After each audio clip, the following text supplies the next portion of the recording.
Hello and welcome to Goatcast episode 5. I am your host, The Wolf of Lego, and I am joined by my very charismatic co-host. It's Zach. It is Zach. How you doing, Zach? I'm sitting in a dark room talking to a microphone. How are you? Turn the light on. It's on the other side of the room.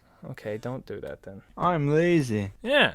So, we're gonna skip our segment of what we've been listening to, watching, or playing, because I'm actually recording this right after we finished recording our last episode, because I will be attending Brick Fair this year, and I won't be home, and I'm hoping to have this episode out during that time, if not later, but that's why I'm not going to reiterate what we've said we've been up to. So we're just going to get straight into the topic. And in this episode, we're going to be talking about The Bad Batch, another 4 episodes, that being episode 9, 8, 11, and 12. Is that right? 9, 8, 11, and 12? 9, 10, 11, and 12. There you go. My dyslexia is kicking in. But we're gonna be talking about those 4 episodes. And yeah, Zach, what'd you think of episode 9, Lost Bounty? I thought it was interesting. I don't know. I feel like Cad got his ass kicked. And he's getting old. Yeah. He is old. I don't know how much you like the character, and seeing him getting bested like that was kind of... I thought it was pretty even ground. Like, sure, he technically lost, but he was still landing some blows. I thought the episode overall was just a very fun, like, energetic little, set piece between these two characters, which I really enjoyed. I really like Cad Bane a lot. I really like Fennec and their little duel. I love the atmosphere of the location. They're in this pretty much Cloud City-esque Camino facility. It's up in the clouds, and the clouds are like that was floating really cool. through the hallways. Like, visually, it's awesome. They've been doing a great job with their environments in these episodes. I've really enjoyed that. It's so cool looking. But pretty much after, episode 8, Omega was captured by Cad Bane, and we pick up with that, and Cad Bane's going to be delivering her to the Kaminoans, and then, like I predicted, the idea that, like, other bounty hunters would be after her, Fennec shows up, and they have a little scuffle, which was very fun, especially when the music kicked in. Did you notice how the music was in that episode? I thought it was really good. Yeah,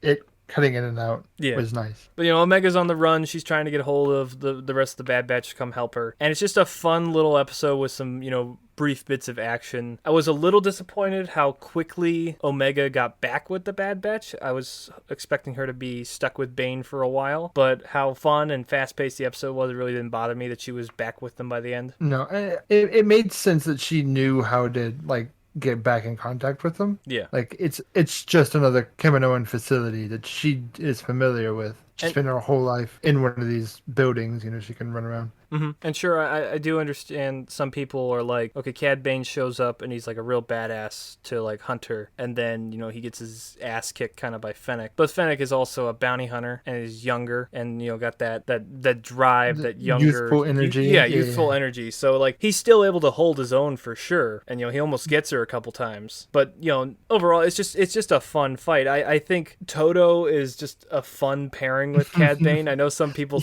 are like, why is Cad Bane keep him around? It's like his comic relief. Cad Bane's such a serious character, and he's got this little butler droid with him, and he's just kind of an Toto idiot. was great.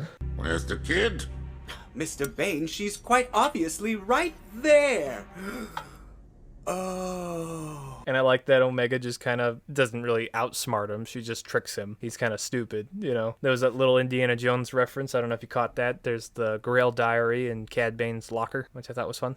I don't know if you ever noticed this, Zach. In a lot of Clone Wars episodes, there's like Indiana Jones little pieces. There's the Staff of Ra in a couple episodes. There's the Crystal Skull. Indiana Jones' hat is in one episode. No, I didn't realize that they were so tied together. Yeah, I'll have to show you some of those pictures, but in this episode there was the Grail diary. I noticed that right away, which I thought was really cool. That's cool. But yeah, it was just a fun episode. I thought the action scenes were really good, and like the environment, and it was just fun. I like the fact that at the end of the episode, Fennec was hired to do a separate job. Yeah, that's weird to me, because that was really cool to me. The Kaminoan, I forget her name, the one that's hired Fennec to get Omega, is that bitch that got Fives killed. Oh, really? And like, I don't like her because of that, but they're like, she seems to care about Omega. Huh. They killed Ton Wei, which was kind of funny. I don't know if you know her. I thought she was the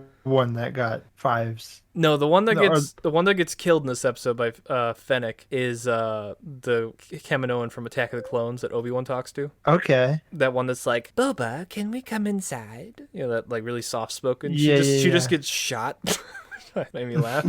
It's like, oh, she's dead. Okay. That's interesting. But yeah, I've said it before, that kind of stuff is my favorite Oh, part. yeah, and yeah. It feels more Star Wars because it's a fucking crazy universe. And there's, Everybody's doing something. I like the scene with Omega and Hunter by the end where she's like doesn't want to end up like a test experiment in a test tube. Yeah. And he's even like, you have us, and she's even like practical, like, you're gonna keep sending bounty hunters, you can't fight them all. Like, look at you get fucking shot. Like, like, what are you gonna do? Kind of like setting up a little bit of a dread situation where it's like, what are they gonna do? Yeah. These people keep coming after them. Like, they're clearly not as prepared as they should be for that. And that's a great segue to talk about Common Ground, episode 10. Yeah, starting off real good. The Bad Batch lost Omega, and then they just decide to leave her with Sid because they wouldn't be overheard like a hawk that she was kidnapped. And no, they'll just leave her with this shady bitch. I just recently figured out who voices her. Oh, who voices Sid? Rhea Perlman from shoot, I'll bring it up. Hang on.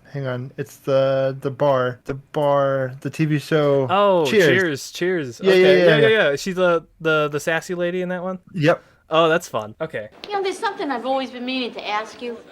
What was your reaction the first time you saw Diane naked? Yeah, I was like, I know this voice. I know this fucking voice. That and then I slightly had to makes look me it up. like her more, even though I feel like they spend too much time with Sid. We'll get into that. Well, okay. So we'll get this into was that. this was We'll get into another this okay. So Common Ground, I wasn't big on. It felt very much so like a Star Wars Rebels type episode. It reminded me a lot of episode 5, Rampage. Is that episode 5? Pretty sure. The one with the punching the baby Rancor. It was, yes, Rampage, episode 5. Yeah, it reminded me of that episode where it's like Sid's just like, do this job for me, and the Bad Batch are like, hey, we want to lay low, and she's like, do it anyway, and they're like, okay. Like, there's no like, they don't stand up for themselves. They just come off like a bunch of idiots, and then they go off to save this separatist senator. And like I said, it bothers me that they just leave Omega. I feel like they would be hawks with her, Yeah. So they go to a imperial occupied the capital of the separatists, Raxus, which is now an imperial occupied state, and they go to save this random guy we've never seen before, because I guess all the separatist leaders are dead. Anakin killed them on Mustafar, but like this is like a senator. Those were like the leaders of like the guild and everything. I'm pretty sure The round table, yeah. But like this is just some random senator, we've never seen him before, and he's like, this is wrong. And I hate his character design. He's just this plump little potato with a top hat, And he's got the monocle. he And just looks so stupid. And then there's the mutton droid. chops. The droid calls the Bad Batch, and they hijack an ATTE, and it's like, oh, this will be fun. And then they just kind of walk it around in a circle, and it gets shot, and then they get it back up, and then they keep walking it. The only notable thing is they actually don't kill any clones in that episode. They actually Yeah, I use did stun. notice that. They use stun for once. Like they're so hell-bent on not showing the Bad Batch care for the clones' state of mind. But in this episode, they just use stun, which was just like, huh. It was just very odd. They saved this guy, and it's like the idea that like Echo has like they have this little plot line that Echo doesn't like the guy because he's a separatist, and he might have stigma towards the separatists because they turned him into what he is. Right, for sure. I can't believe we're helping a separatist, Senator. The client is a separatist. The client being a separatist is not relevant. It is to me. But they don't go enough into that. It's so surface level. It's like, I don't like separatists. And then by the end of the episode, he's like, come on, buddy, live to fight another day. I'm going to take that line from Hard Case, even though I wasn't allowed to see him. Or I was not around when that guy died. I didn't even know him. But, everyone recognized that line. Yeah. And the only good thing that came out of that episode is that Omega got rid of their debt with Sid. So maybe we won't have as much as that. Which brings us right into Devil's Deal, why are they still working for Sid if the debt's been paid off? They don't have to keep going to Sid. I don't know. I've told you before, I don't like that they keep hanging out with Sid. But I think Sid's But speak like Devil's Deal. They're a cameo in their own show. Isn't that funny?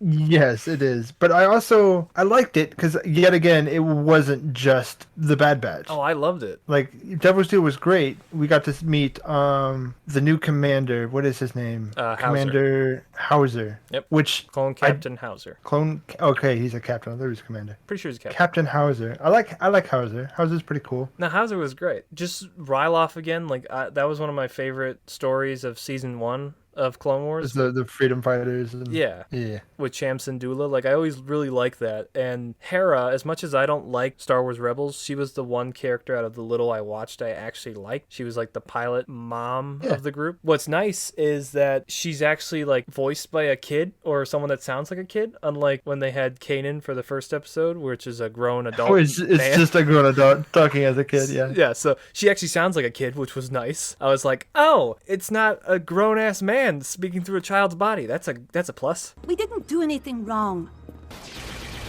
Here. You know, it's just cool to see this planet, you know, going through this change. You got the Empire, you know, just pretty much taking over, and they want the citizens to, you know, accept their rule. And you got Onfree Ta, who's always been a massive shithead. You know, he's this fat senator who's never really cared about his people in all the Star Wars that we've seen. You know, he's this, like, the Twi'leks go through so much shit in Star Wars. They're enslaved, they're constantly, you know, homeworld's been taken over, and they're having to deal with guerrilla warfare to, like, keep their home. Like, yeah. And the guy that represents them in the Senate is like a greedy man who's like this fat slob. Just a lord of a being. And yeah. I love the whole speech at the beginning where like he's talking, everyone's like booing at him, and then Cham has his and then Cham talks to the people. He has a great speech about how we should trust the clones. Like they put down their lives for us, which is, you know, it's sad because it's like, you know, that how the clones are now. You know, trying to put their faith in these people that they don't know why they're changing like this. That's what I wanted to bring up with Hauser is he defective? I think the one theory that's going around, which I do like, is the fact that there was no Jedi stationed on Ryloth, so Order 66 technically wasn't given. Interesting. So technically, it does bring up the question: why don't they just give out the order to all the troops? Right. But the idea that it's nice to see someone besides Captain Rex and the Bad Batch questioning what's going on. Yeah. And like, you know, everything to do with Hauser I really like, because he's like talking with Cham like they're friends, and he's like, you know, I'm sorry, it's just your daughter's doing stuff she shouldn't be, you know, spying on this area. Right. Like this is a sticky situation, but I can do this one time when she gets caught on the outpost. And then, you know, Gobi, returning character, the blue Twi'lek, he brings up a good point. He's like, what are they hiding? Like, what do they not want her to see? She's just a kid. Why this is her planet. Like, you know. And I kind of like Rampart a little more, the Imperial officer. I still think he's super generic for a villain. He's just like, I'm evil. You know? I mean, he's an Imperial officer. Yeah, like, but he's not as interesting as like Tarkin or something. He just like he's got like this very Star Wars Rebels type of dialogue. If you've ever watched what's his name? He's blue. He's got red eyes. Oh, Thrawn. Yeah, they watered him down. Yeah, for Rebels. We're like, you know, and I enjoy Rampart a little more. I like that in this they're showing all his like manipulation going on. You know, he has them give her daughter treason, so then they're forced to interfere with the convoy, which then gets a set them up for the assassination attempt, and then he's a planner. He sets everything up. You know, Crosshair shoots on Frita on the side of the head, which it was great to see because I've never liked that character, even though he's not dead. You know, I mean, I guess Crosshair's is Crosshair's, shooting someone to the head without killing him. I mean, his rifle had a really like tiny barrel, like when he shot him. I don't know if he used something else. Well, I don't know. He just what is it? Lobotomized him. There's a decent amount of people that thought he was dead, and I was just like, I mean, even in the I thought he was dead. Well, to me, I was like, in that episode, he says assassination attempt, and when he's on the stretcher, you can see him moving. So like, I was like, oh, he's not dead. That's interesting to me. I wonder if they're gonna like lobotomize him so like he can't speak, you know, anymore. Yeah. Like that was all great, you know. Then they arrest Cham, and then pretty much you know what's gonna happen. You know, Hera gets away, and you're like, okay, it's the Bad Batch probably gonna show up in the next episode. Right. And what did you think of Rescue on Ryloth? Because it pretty much was just a two-parter. That's probably the most like connected episodes. They just lead right into the other. I like that we got more Crosshairs. Yep. I was expecting his face to be more fucked up than it is. It's weird that it even is, because when he does get burned by the engine, he looks fine, and then in this he's got like a chunk out of his head. Yeah, it's like towards behind his ear is like just scabbed over. I was just like, I was expecting like the side of his face to just be like melted off. Yeah, I was actually expecting him to be keeping the helmet on, and then eventually you see his face and it's really deformed. Right, like that would have been a cool little like him and Hunter have a stalemate, and he pulls off his helmet and it's like, look what you did to me. Like that would have been cool, but we're not gonna get that. So Yeah, but, Rescue on Ryloth was cool. Getting to see, Hera like, I'm gonna fly. That was cool. Yeah, I like the whole line with Omega. Hunter's like, we can't take the risk, and she's just like, isn't that what soldiers do? And then he's like, shit. Like he's like, fine, we'll go. Like, Fuck. like she's making us look bad. Like, Right. And then she completely manipulates them, like telling Hera like what to do to make them say okay. yeah, Hunter's just like, okay, you two lead the op. As much as I'm against kitty type stuff, I like the idea that he's like, these troopers aren't gonna necessarily shoot at these kids, so they'll probably be fine. Well, another thing is going back to common ground. They have that chess match at the end. Yeah. And I don't remember what the terms were. Well, if she wins, she can come along on missions. So obviously she won. Obviously she won. But he might now have a greater appreciation for her ability to plan stuff out and use, being resourceful in that sense. And they had a little chopper segment. I've never really liked that droid. I think he's overrated. But, it's like, oh, look at the wacky droid. He killed another droid to use the terminal. I saw an image at some point where it was talking about like the death count of whatever and somehow Chopper has the most death count of all of Rebels. I just don't really like. I guess I have like a stigma against Rebels, so just seeing him, I'm just like, like. But you were okay with seeing Hera? Yeah, but she wasn't doing stupid shit in the show for the most part. When I did watch some episodes. All right. I mean, I haven't seen the show, so I don't know. Yeah, and I haven't even watched all of it either. But I didn't like Chopper in that show, but I liked Hera in that. So I don't know. Just seeing him, it was just like irked me. But besides that, I don't know. What do you think about like Tech puts their shuttle into like maximum speed? Like he at that one little part, it whips it around. I thought that was really fun. It was just like, yeah, no, that was cool. It caught me off guard. So when he did it, I was just like, oh, and you get a little excited because it's like, what's happening? Because he's just like, I don't know what the fuck he did. He just like sent it into full speed. And it was just like full speed, and then whipped it around so Wrecker could use the rear turret. I was like, I didn't know Tech was like the pilot. Like I thought he was just like, he's just like, let me just show off a little bit here. Have we seen anybody else fly? I don't know. I didn't know if that was his particular role. I guess it is. Because Tech flies for the most part that I've noticed. And then when Omega finishes talking to Hera, Omega says, "Did you know flying is a feeling?" And Tech goes, "What feeling?" Oh yeah. So yeah, he's probably the pilot. I did. So he flies around. The line that got me laughing was Tech said something like, "No, Omega's like, oh, we're doing great," and Tech's like, "Yes, your sporadic moves are just as confusing to them as they are to them me. as it is for us." Yeah. And it was just like how we both have expressed how we don't really like Tech too much, but I like that line. In this last two episodes, well, he wasn't really in Devil's Deal, but in Rescue on Ryloth, he's been a little more. He had some good lines. He had some good moments. Yeah, he's been more personalized. Yeah, he's had more of a character other than I'm smart and I made a plan and this is what we're doing. Yeah, he was able to throw out some one-liners without just being like, I figured out the core matrix that Omega is the Omega, and then Boba Fett is the Alpha, and their DNA. I figured this out somehow. But yeah, and then Hunter and Echo go save Champs and Dula, and we get a great scene with Hauser, where he's like, he tells them they're running into a trap because Crosshairs is smart and knows exactly what Hunter would do, which I really like. Yeah, and that was cool. Him just like stop. Yeah, he's like they're here, aren't they? He's like they're not attacked. Like that's not their target. And then they're like, what are you talking about? Like if that's not their target, what are they doing? And then you just watch all the drop ships kind of fly off. He's like, this is what you're doing. Yeah. And it's like seeing him put that together was cool. And then,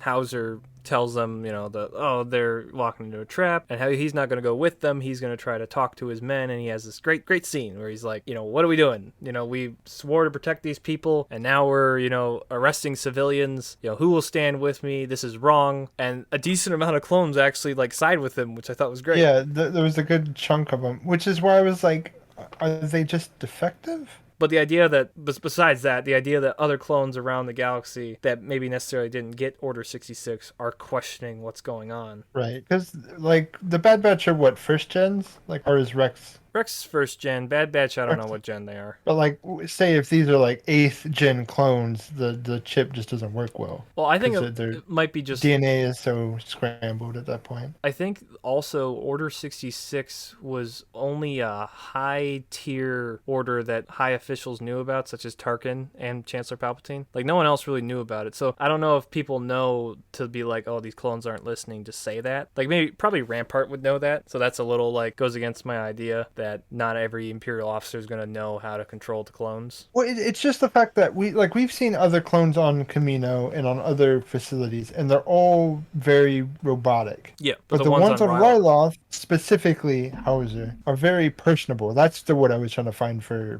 tech. It's personable. Yeah, Hauser reminded me heavily of clones from the show. Like Clone Wars, how they used to be. That was such a breath of fresh air. I know, I was so happy.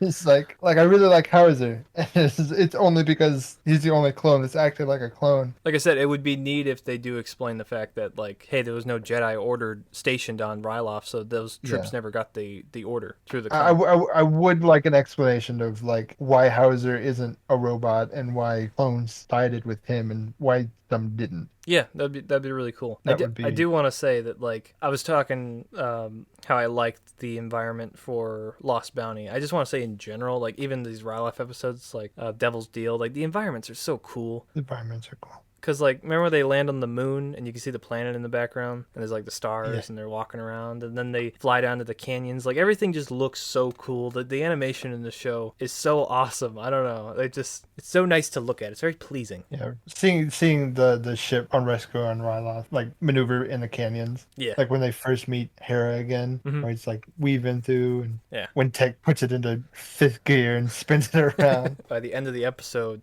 Crosshairs is now hunting them. Yeah, no, I'm excited for that. It's like, finally. That's what I thought the show was going to have. And, like, you know, Crosshairs felt so distant. And then he's just like, permission to hunt them. And he's just like, granted. Granted. It's Fuck like, yeah. It's like, yes. Like, we're actually going to get him being more active hunting them, you know? Yeah, which is going to be, it would be cool to do like the Mexican standoff where it's bounty hunters, the Bad Batch, Crosshairs. Oh, like a three-way? Yeah.